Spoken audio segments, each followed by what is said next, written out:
요즘 저는 일주일에 2번 정도 웨체스터 쪽으로 방문합니다. 그곳은 벌써 단풍이 아주 곱게 물들어 있어요. 그만큼 산속길을 운전하는 경우가 많이 있습니다. 그렇게 외진 길을 운전하다 보면 이러한 일이 생길 때가 있어요. 홈케어를 방문을 마치고 다음 집을 가기 위해서 GPS에 주소를 입력하는데 신호가 잡히지 않거나 중간중간 그 신호가 끊어질 때가 많이 있어요. 주소를 아무리 눌러도 그 지도가 표시되지 않는 거죠. 처음에는 많이 당황했죠. 그런데 이제는 전혀 불안하지 않습니다. 왜냐하면 이제 알거든요. 어느 방향이든지 한 5분에서 10분 정도만 운전해 가다 보면 그 끊어졌던 그 신호가 분명히 다시 연결되는 그러한 경험을 합니다. 그게 연결되면 이제 거기서부터는 제가 갈 곳을 잘 거기서부터 안내해 주는 거예요. 지금 내가 있는 곳에서는 신호가 끊긴 것 같아도 잠시 후에 다시 연결될 것을 저는 경험을 통해서 확신하게 되는 거예요.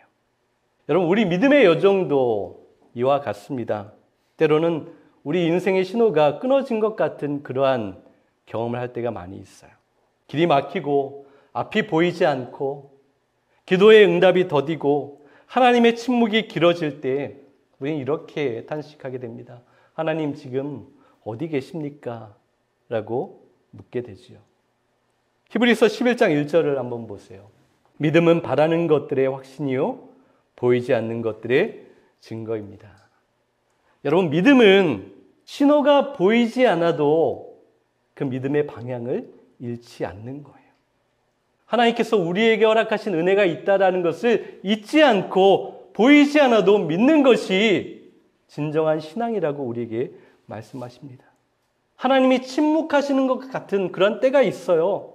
하나님은 그때도 계시고 우리를 위해서 일하고 계시고 우리를 인도하시는 분이라는 사실을 우리는 알아야 합니다. 보이지 않아도 들리지 않아도 하나님의 손은 여전히 우리를 붙들고 계세요. 우리를 인도하십니다. 우리를 위해서 일하고 계세요. 우리는 이것을 믿는 거예요. 이 사실을 우리는 끝까지 붙잡아야 합니다.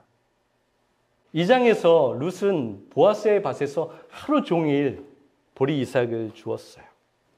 그런데 여러분, 그녀가 거둔 양이 상상 이상이었습니다. 당시 하루 종일 일해서 그 이삭을 줍는 사람들이 얻는 양이 평균적으로 5파운드, 한 2kg 정도 되었다고 합니다. 아침부터 저녁까지 많지는 않았겠죠. 주스면 대략적으로 그 정도였어요. 그런데 룻이 얼만큼 그날 얻었는지 아세요?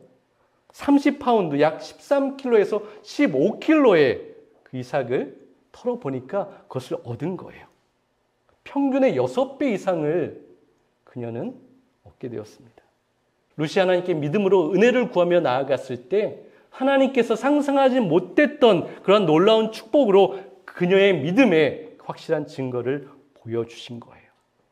2장에서 그녀가 얻은 양에 대해서 설명할 때 그 언어의 의미는 예상치 못한 뜻밖의 풍성함이라는 그러한 표현을, 그러한 의미를 가지고 있어요. 그처럼 하나님은 우리를 향해서도 우리가 기대하지도 못했던 것, 예상하지 못했던 그러한 놀라운 은혜를 부어주실 때가 있어요. 이것은 노동자 한 사람이 하루 일할 때 한 150불 정도를 받는다고 했을 때 그날 일하고 1000불 정도를 받게 된 거예요. 그만큼 받을 정도로 일하지 않았는데 놀랍게 그러한 이익을, 그러한 것을 받게 된 거예요. 그 은혜를 베푼 사람이 선해서 그런 것이죠. 상상하지도 못했던 친절을 베풀어 준 거예요. 그러니까 이것을 받은 사람은 너무나 기쁜 거예요. 바로 룻이 그렇게 기쁨 가운데 있었던 겁니다. 그렇게 그날 저녁 룻이 보아스의 식탁에서 함께 식사한 다음에 집으로 돌아가는 길을 한번 여러분 상상해 보세요.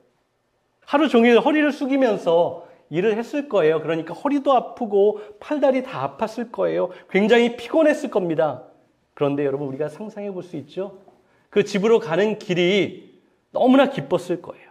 그 피곤함이 다 잊혀질 정도로 정말 신나게 집으로 돌아갔을 거예요. 묵직한 볼이 가득한 보자기를 둘러매고 어머니에게 줄 그 음식을 들고서 그 가는 길이 얼마나 기뻤을까요?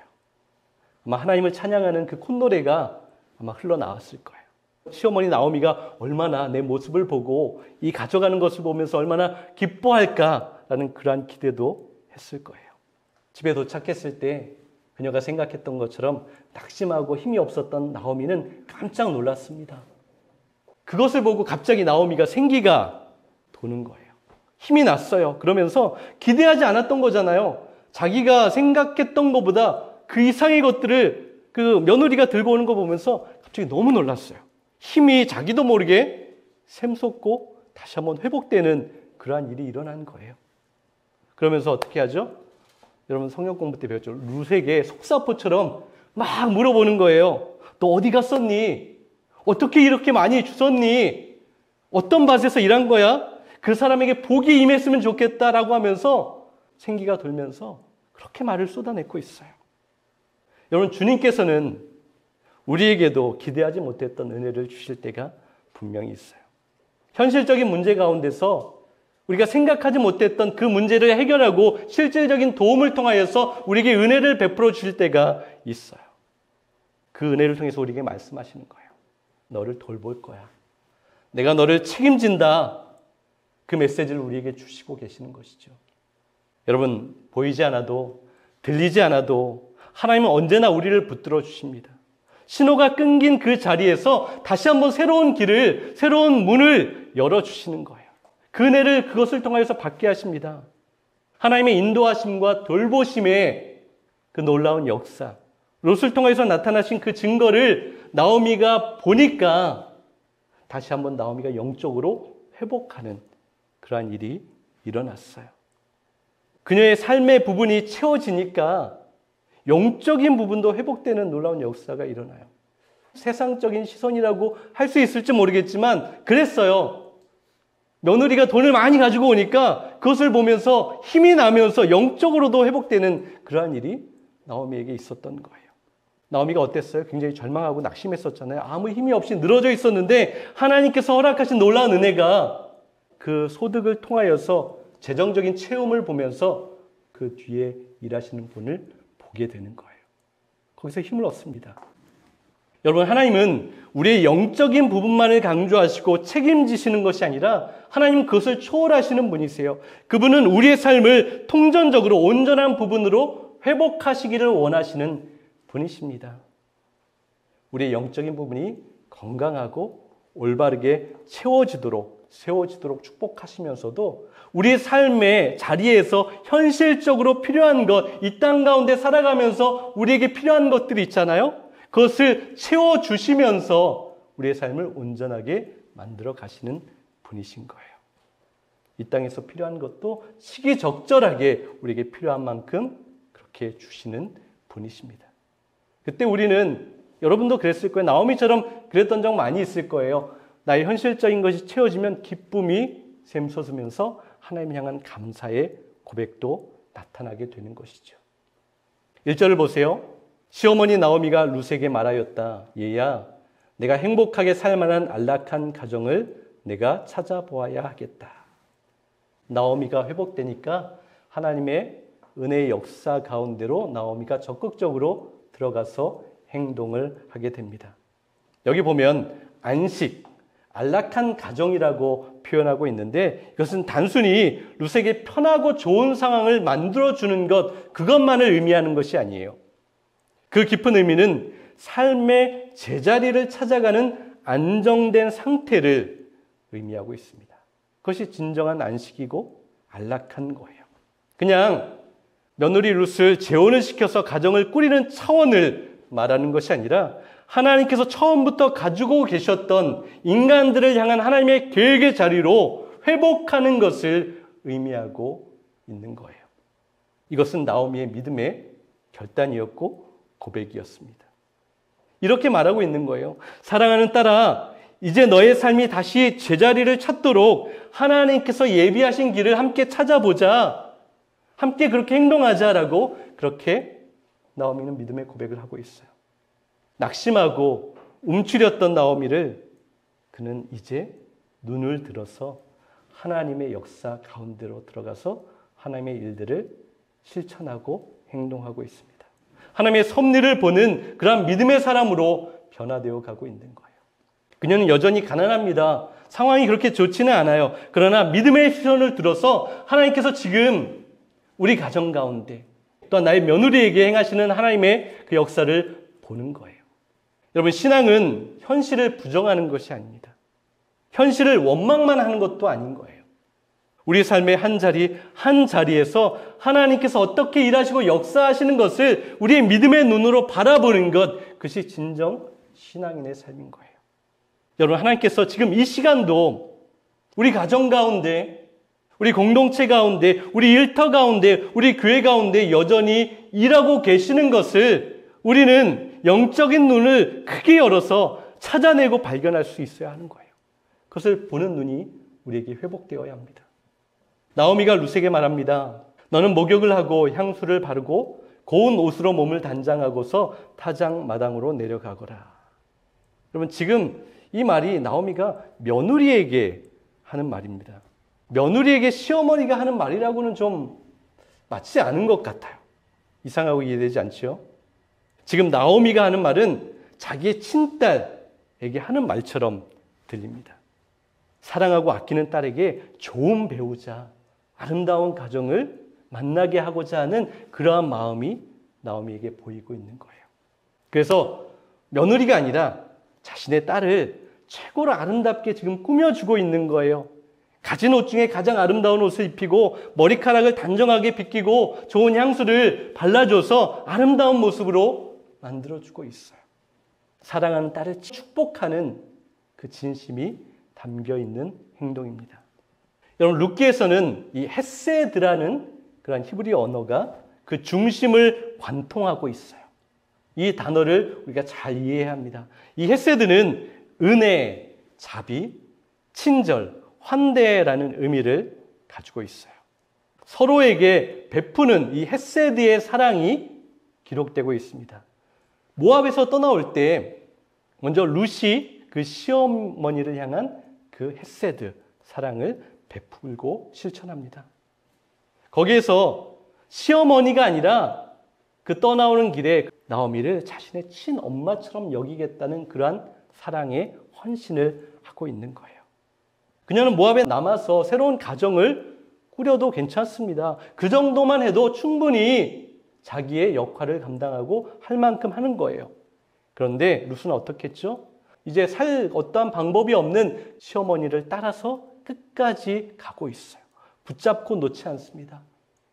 내가 죽을 때까지 어머니를 떠나지 않겠습니다 라고 자기의 어머니처럼 생각하고 있는 거예요. 그녀를 책임지겠다는 행동인 거죠. 바로 이것이 헤세드의 사랑의 실천이었어요. 그러면 이렇게 좀 쉽게 설명할 수 있을까요? 헤세드는 100% 정도 사람의 기본값만 해도 되는 거예요. 일반적인 사람들은. 그러나 헤세드의 사랑은 100%가 아니라 130% 그 이상을 하는 거예요. 그렇게 하지 않아도 되지만 그 이상을 헌신하면서 하는 사랑이 바로 이 헤세드의 사랑이라고 말하고 있는 거예요. 룻이 시어머니를 자기 어머니처럼 친엄마처럼 여겼기 때문에 이제 나오미도 회복된 다음에 롯을 며느리로 여기는 것이 아니라 자기가 받은 그 사랑을 또한 대갚아주고 있는 거예요. 친딸로 생각하고 그녀를 정말 잘되기를 축복하고 있는 거예요. 자기를 향해서 헤세드를 행했던 것처럼 이제 나오미가 룻을 향해서 그 헤세드의 사랑을 실천합니다. 그냥 자기 집에서 자기 돌보고 지금처럼 가서 그냥 이삭만 주워오라고 그렇게 하지 않았어요. 무엇이 룻에게 가장 좋은 것인지를 고민하고 생각해서 가장 좋은 길을 선택하게 하고 있는 거예요. 자기를 희생하고 더 나아가서 사랑을 베풀고 있습니다. 3절에서 목욕을 하고 기름을 바르고 의복을 입으라는 말이 있는데 그저 이것은 단순히 외모를 아름답게 치장하는 그것만을 이야기하는 것이 아니에요. 그냥 외면적인 것만을 이야기하는 것이 아닙니다. 이것은 좀 더 영적인 깊은 의미가 담겨 있어요. 이것은 과거의 슬픔을 벗어버리라는 거예요. 존재의 새로움으로 갈아입으라는 그런 의미인 거예요. 과거의 아픔과 상처와 그 슬픔이 나를 주장하지 못하도록 하라는 거예요.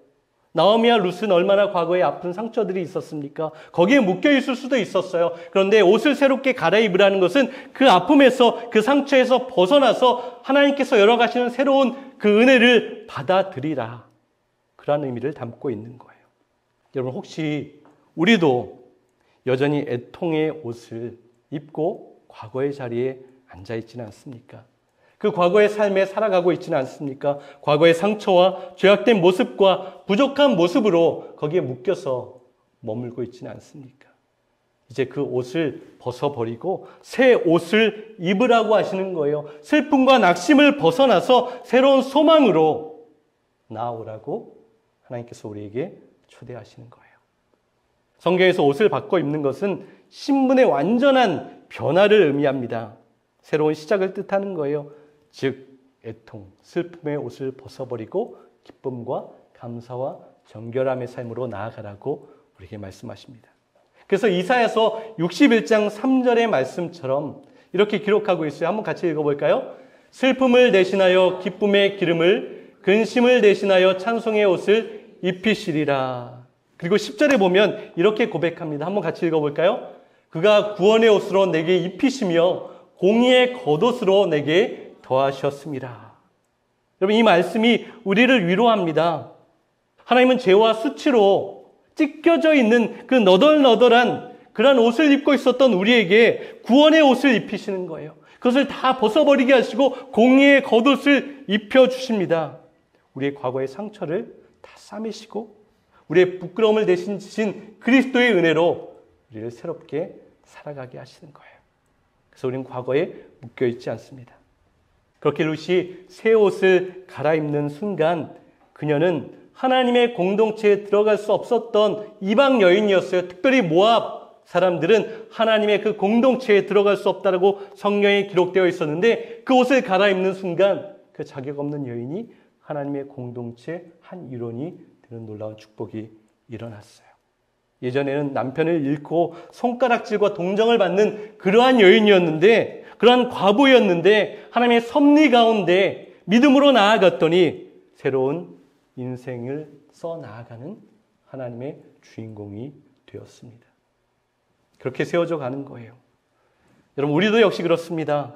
과거의 실패, 상처, 죄책감의 옷을 벗고 그리스도의 은혜와 자비로 덧입을 때 우리는 날마다 담대하게 살아갈 수 있습니다.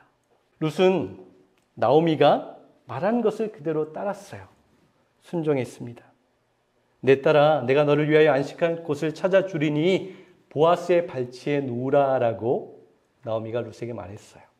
여기서 말하는 발치는 단순히 보아스의 발 근처를 의미하는 것이 아니에요. 그것은 건의와 보호가 시작되는 자리를 의미하는 표현인 거예요. 룻은 자신의 안전과 미래를 직접 해결하려고 하지 않았습니다. 그렇다고 해서 포기하고 아무것도 하지 않았다는 것이 아니라 그 믿음적인 그런 의미로 들어가서 보면 하나님께 온전히 맡겼다라는 그런 행동이 오늘 말씀에 기록되고 있는 거예요. 그 나오미의 말에 순종하여서 그 보아스의 발치에 가서 누운 거예요. 겸손하게 자신을 내려놓고 하나님께서 준비하신 그 길을 신뢰하며 행동했습니다. 여러분, 오늘 우리의 삶을 한번 생각해 보십시오. 가정, 직장, 학교, 여러 공동체, 우리는 자주 내 힘으로 해결해 보려고 할 때가 너무나 많이 있어요. 아, 내가 하면 되겠지. 그래, 하나님을 의지하는 것보다 그냥 내가 하는 게 더 나을 것 같은데, 더 빠를 것 같은데 라는 생각으로 그렇게 기도하지 않고 달려갈 때가 참 많이 있어요. 그런데 룻은 달랐습니다. 그녀가 얼마나 믿음이 좋았는지 모르겠지만 그녀는 순종이 있었어요. 자신의 한계를 인정하고 겸손히 기다리며 하나님의 은혜를 구하였습니다. 발치에 누웠다는 것은 자기를 낮추는 행동이었어요. 그런데 이것은 무력함이 아니었어요. 아무것도 안 하는 것이 아니라 하나님께 맡길 수 있는 아주 적극적인 믿음의 행동이었습니다. 여러분, 우리를 낮추는 것이 가장 큰 용기인 거예요. 내 자신을 사람이 낮춘다는 것, 적극적인 순종과 결단이 없으면 할 수 없는 거예요. 그것이 참 아름다운 모습입니다. 룻이 나오미를 신뢰했듯이, 보아스를 신뢰했듯이 이것은 하나님을 신뢰한 것을 말해주고 있어요. 여러분, 우리가 낮아지고 겸손해질수록 하나님은 우리를 붙드시고 우리의 길을 열어주시는 거예요. 하나님 앞에 모든 것을 맡길 때 또한 그렇게 맡기며 하나님의 뜻을 기다리고 하나님께서 원하시는 것을 순종해 나아갈 때 하나님께서 우리의 길을 열어주시고 하나님의 온전한 길로 인도하시는 거예요. 우리가 믿고 신뢰한 것, 하나님은 절대 우리를 실망시키지 않으십니다. 8절과 9절을 보세요. 밤중에 그가 깜짝 놀라 몸을 돌이켜 본즉 한 여인이 자기 발치에 누워 있는지라 이르되 내가 누구냐 하니 대답하되 나는 당신의 여종 루시오니 당신의 옷자락을 펴 당신의 여종을 덮으소서 이는 당신이 기업을 물을 자가 됨이니이다. 이 장면은 단지 나오미가 세운 계획대로 루시 보아스에게 청혼하는 모습으로만 이해할 수 있는데 단지 그것만은 아닙니다. 그냥 이 무대의 장면으로만 보면 쉽게 이해하거나 우리가 받아들이기 어려운데 하지만 이 장면은 깊은 신앙의 용기가 담겨있는 그런 순종이었어요.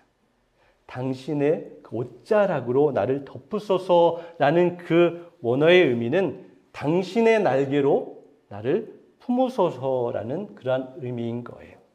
당신의 은혜로 날개로 나를 덮어 주시옵소서라는 그러한 고백은 하나님의 언약적인 보호와 그 약속의 밑으로 들어간다라는 그러한 의미를 담고 있어요. 그러니까 당신이 하나님의 은혜를 전달하는 사람으로서 나를 당연히 보호하고 나를 지켜야 한다라는 그러한 고백을 하고 있는 거예요. 그러한 요청을 하고 있는 거예요. 룻은 단순히 인간적인 계산으로 이렇게 하면 나의 삶이 편해질까라는 그러한 생각으로만 한 것이 아니에요. 하나님이 세우신 그 고엘 제도, 여러분 성경 공부 때 배우셨죠? 그 고엘 제도라는 구속의 질서 안에서 하나님 앞에 맡기고 있는 거예요. 그것을 요청하고 있습니다. 즉 하나님을 신뢰하는 마음으로 이렇게 행동하는 거예요. 여러분 그래서 순종은 감정이 아닙니다. 감정이 아니라 결단인 거예요. 우리는 자주 이렇게 합니다. 이렇게 얘기해요. 마음이 내켜야 순종하지. 이해할 수 있어야 순종하지. 내가 원하는 방법이어야 순종하지라는 그러한 생각을 하고 그렇게 말할 때가 있어요. 그런데 여러분 진정한 순종은 우리가 이해되지 않아도 다 알지 못해도 다 보이지 않아도 내가 원하는 방법이 아니라도 이해되지 않아도 주님 그럼에도 주님께서 원하시는 뜻이라면 내가 그렇게 한번 순종해 보겠습니다. 내가 그렇게 한번 해보겠습니다. 라고 결단하는 거예요. 그것이 순종입니다. 감정적으로 누군가를 사랑할 마음이 생기지 않아도 하나님께서 그것을 기뻐하시니까 사랑의 결단을 하는 겁니다. 내 마음이 불편해도 누군가를 섬기는 것이 하나님의 뜻이라면 그것이 마음에 내키지 않거나 좋지 않아도 내가 한번 섬기기를 결단하고 행동하는 거예요. 그래서 여러분 이것은 어려운 거예요. 그렇죠? 그런데 여러분 잘 생각해 보면 반면에 어려운 것이지만 또 귀한 축복임을 우리는 알게 됩니다. 내 감정이나 내 마음에 100% 동의가 되지 않아도 자원에서 온전히 그렇게 되지 않아도 내가 마음의 결단을 하고 그렇게 하면 하나님께서 네가 잘한다라고 칭찬해 주시는 것이기 때문에 우리는 그럼에도 할 수 있는 거예요. 내 마음의 상태와는 상관없이 하나님의 말씀이 그렇게 이야기하시니까 하나님께서 그것을 기뻐하시니까 내가 그렇게 하겠습니다라고 결단할 때 하나님께서는 그것만 보시는 것이 아니라 네가 진정 순종하고 있구나 라고 우리를 축복하시고 인정하시는 거예요. 여러분 그렇게 한번 결단해 보십시오. 그렇게 한번 순종해 보십시오. 그렇게 말씀을 향하여 달려가십시오. 10절을 보세요. 그가 이르되 내 딸아 여호와께서 내게 복 주시기를 원하노라. 내가 가난하건 부하건 젊은 자를 따르지 아니하였으니 내가 베푼 인애가 처음보다 나중이 더하니라. 여기 인애라는 말이 나오는데요. 그러니까 그 룻기를 완통하는 헤세드라는 단어가 있다라고 했잖아요. 여기 나오는 인애가 바로 헤세드의 단어로 기록되고 있는 거예요. 나오미와 룻과 보아스는 서로에게 헤세드의 자비와 그 선함, 환대와 친절을 베풀었습니다. 그렇죠. 우리가 읽어본 내용들을 보면 그렇게 베풀고 있어요. 서로 적당한 선에서만 실천해도 됩니다. 그런데 이들은 각자에게 그 적당한 선을 넘어서 할 수 있는 것 그 이상의 친절과 선함과 사랑을 베풀고 있어요. 자신들이 생각할 때 이만하면 충분히 하는 것 같은데 저 사람은 왜 나에게 그 이상을 하는 것이지? 참 놀랍다라는 것을 경험하고 있는 거예요. 친절을 베풀고 사랑과 헌신을 서로에게 주고 있습니다. 그러니까 각자가 느끼고 있는 거예요. 이만큼 해주는 것도 충분한데 왜 나에게 이렇게 베풀어 줄까? 그렇게 느끼고 있어요. 그런데 여러분, 사실 이런 사랑을 우리가 할 수 있을까요? 여러분 한번 생각해 보세요. 내가 이 정도만 하면 되는데 나에게 뭐 특별한 이익도 없는데 그 이상의 것을 과하게 선함과 사랑을 실천할 수 있는 것이 우리 인간의 본성이고 모습인가요? 그렇지 않아요. 이 헤세드의 은혜는 원래는 하나님의 은혜를 설명하고 있는 거예요. 이 헤세드의 사랑을 베푸실 수 있는 분은 하나님밖에 없어요. 그 구속의 사랑을 말하고 있습니다. 그런데 루키에서는 서로에게 이러한 헤세드의 사랑을 베풀고 있다고, 사람들이 그렇게 하고 있다고 그들을 칭찬하고 있는 거예요. 이 저자가 그렇게 쓰고 있습니다. 여러분, 세상적인 시선으로 보면 이 헤세드는 손해인 거예요. 왜냐하면 굳이 그렇게 하지 않아도 되는 건데 해야 되는 거기 때문에 그래요. 내가 더 섬겨야 하고 내가 더 참아야 하고 내가 더 견뎌야 하는 것, 손해입니다. 그런데 하나님은 그 헤세드를 은혜의 문이라고 말씀하고 있어요. 은혜를 경험하고 은혜를 누리고 은혜를 흘려보내는 그 축복의 통로라고 말씀하고 있는 거예요. 여러분, 우리의 사랑이, 우리의 섬김이, 우리의 순종이 단순히 조건적일 때 그 관계는 깨어지고 망가질 수밖에 없습니다. 그러나 헤세드는 상대방의 반응과 상관없이 끊임없이 지속적으로 주어지는 은혜이고 선함이고 친절이고 사랑인 거예요. 그래서 우리 가정에서, 우리 교회에서, 우리의 삶의 자리에서, 일터에서 우리에게 하나님께서 말씀하세요. 너희는 완벽하진 않지만 이 헤세드의 사랑을 담아서 그렇게 그것을 실천하는 모습으로 살아야 하지 않겠니? 라고 하나님께서 우리에게 말씀하고 있는 거예요. 그것이 우리에게 나타나야 합니다. 특히 은혜가 되는 표현이 있어요. 보아스가 룻에게 말하는 것이죠. 내 딸아, 여호와께서 내게 복 주시기를 원하노라. 직역하면 너는 이미 여호와께 복을 받았다라고 말하고 있는 거예요. 그런데 여러분, 이 표현은 제사장들이 이스라엘 백성들을 축복할 때마다 사용하던 표현이었어요. 그러니까 보아스는 룻을 이미 하나님의 백성으로 인정하고 그렇게 받아들이고 축복하고 있는 거예요. 이미 하나님의 관점으로 보면 하나님께서는 그 룻을 그렇게 사랑하셨고 받아들여 주셨지만 이 보아스의 선포를 통하여서 룻이 실제적으로 이스라엘 백성들의 한 일원으로, 하나님의 백성으로, 또한 사랑받는 가족으로 들어오는 축복된 선포가 되었던 거예요. 여러분, 이것이 복음의 특징이에요. 이것이 복음의 은혜입니다. 복음은 배경과 인종과 모든 경계를 뛰어넘는 그러한 은혜를 말하고 있어요. 우리는 복음 안에 살아간다고 하는데 우리는 이 경계를 넘어가지 못할 때가 많이 있어요. 판단하고 정죄하고 미워할 때가 많이 있어요. 그러나 그리스도의 복음, 하나님의 복음은 이 모든 것을 뛰어넘고 덮는 하나님의 은혜로 우리에게 부어집니다. 룻은 모압 여인으로 하나님의 공동체 가운데 들어올 수 없었는데 믿음의 언약의 혈통에 접붙임이 되었어요. 그래서 이제는 하나님께서 사랑하시는 축복의 통로가 되었습니다. 우리도 그렇죠. 원래는 우린 멸망의 자녀들이었어요. 소망이 없었습니다. 저주의 자리에 있었던 존재들인데 여러분, 우리를 사랑하신 하나님께서 그리스도와 접붙여 주셔서 우리는 하나님의 은혜와 하나님의 사랑을 온전히 누리는 하나님의 한 가족, 주님의 자녀가 되었습니다. 나오미, 룻, 보아스 각자 완벽하지도 완성되지도 않은 모습이었어요. 훌륭했지만 그들에게도 부족한 점이 분명히 있었어요. 그런데 이 사람들 가운데 나타났던 그 헤세드의 은혜, 그 사랑, 그 모습은 결국은 하나님의 헤세드의 그 은혜와 사랑을 바라보게 하는 그 은혜의 한 조각들이 되었던 거예요.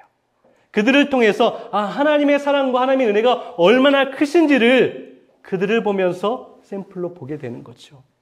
그 사람들은 부족하지만 하나님을 향한 마음, 그 신실한 가운데 묻어 나타나는 그 헤세드의 은혜를 많은 사람들이 누리고 경험하게 하셨어요. 우리를 온전히 구속하시고 사랑하시고 책임지시는 그 사랑 앞에 우리는 나아가는데 우리 각자가 그런 헤세드의 한 조각이 되어서 우리의 삶의 자리 가운데 그렇게 살아가라고 우리에게 주님께서 권면하고 부탁하십니다. 여러분, 고엘 배우셨죠? 그 고엘이 무엇입니까? 기업 물을 자라는 의미인 거예요. 그 의미는 뭐예요? 연약함을 담당하는 자, 모든 것을 돕고 책임지는 자, 위기와 고통, 죽음에서 건지는 자라는 그러한 의미를 담고 있어요. 그래서 보아스는 고엘이 되었다라고 말하는데, 여러분, 그런데 진정한 고엘은 성경에서 보면 하나님이라고 말씀하십니다. 하나님께서 우리의 고엘이 되신다라고 말씀하고 있어요. 성경에서 수없이 그것을 기록하고 있어요. 그 기록된 말씀 자체가 우리에게 얼마나 은혜와 힘이 되는지 몰라요. 이사야서 54장 5절 한번 보세요. 너를 지으신 분께서 너의 남편이 되실 것이다. 그분의 이름은 만군의 여호와시다. 너를 구속하신 고엘이신 분은 이스라엘의 거룩하신 하나님이시다. 그분은 온 세상의 하나님으로 불릴 것이다. 이사야 63장 16절로 보세요. 당신이야말로 우리의 아버지이십니다. 아브라함은 우리를 모른다 하고 이스라엘은 우리를 외면하여도 당신 여호와께서 우리의 아버지이십니다. 우리는 예전부터 당신을 우리를 구원하시는 이 고엘이라고 불렀습니다. 욥기 19장 25절도 보세요. 그러나 나는 확신한다. 내 구원자가 고엘이 살아계신다. 나를 돌보시는 그가 땅 위에 우뚝 서실 날이 반드시 오고야 말 것이다. 시편 78편 35절도 보세요. 하나님이 그들의 반석이시며 지존하신 하나님이 그들의 구속자이심 고엘이심을 기억하였도다. 여러분, 하나님은 우리의 고엘이 되시는 분이십니다. 우리를 구원하시는 분이세요. 우리를 돕는 분이십니다. 우리의 연약함을 치유하시는 분이세요. 우리의 모든 것을 아시고 우리의 약함과 우리의 눈물을 씻기시는 분이시고 우리를 책임지시는 분이신 거예요. 우리를 사망에서 건지시고 구원하여 주시는 분이십니다.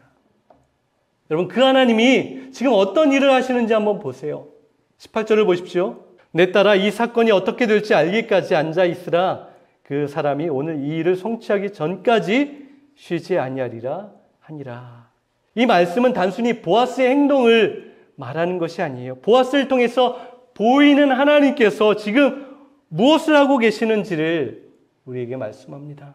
룻이 보아스의 발치에 누워 겸손과 신뢰로 기다리는 동안 하나님은 멈추지 않으셨어요.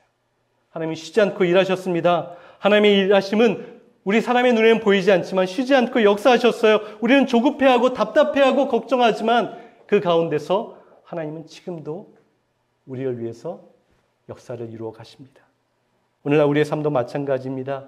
기도의 응답이 느리고 상황이 쉽게 풀리지 않을 때, 현실의 어려움 속에서 낙심하고 있을 때 하나님은 지금도 우리를 위해서 여러 가지 일들을 감당하고 만들어가고 계십니다. 룻과 나오미의 이야기를 보세요. 하나님은 그 사건을 완벽하게 준비하시고 완성하실 때까지 쉬지 않았습니다. 보아스는 그 다음날 바로 일어나서 그를 했던 것처럼 멈추지 않고 급하게 그 일들을 하셨어요. 가장 정확하고 적당한 때에 하나님의 일들은 일어나게끔 하나님은 역사하십니다. 사랑하는 여러분, 하나님은 쉬지 않는다는 그 진리를 붙잡으십시오. 지금 보이지 않아도 답답해도 하나님을 바라보세요. 룻처럼 겸손히 낮아지고 순종하며 기다릴 때 하나님은 분명히 우리 가운데 놀라운 일들을 이루어내실 것입니다. 지금 이 순간 우리 가운데 있는 모든 걱정 다 내려놓고 한 주간 하나님께서 우리를 위해서 어떠한 길을 예비하시고 어떻게 인도하시고 어떻게 축복하시는지를 누리고 그것을 또한 전하고 세대의 사랑으로 살아내는 저와 여러분 될 수 있기를 간절히 소망합니다.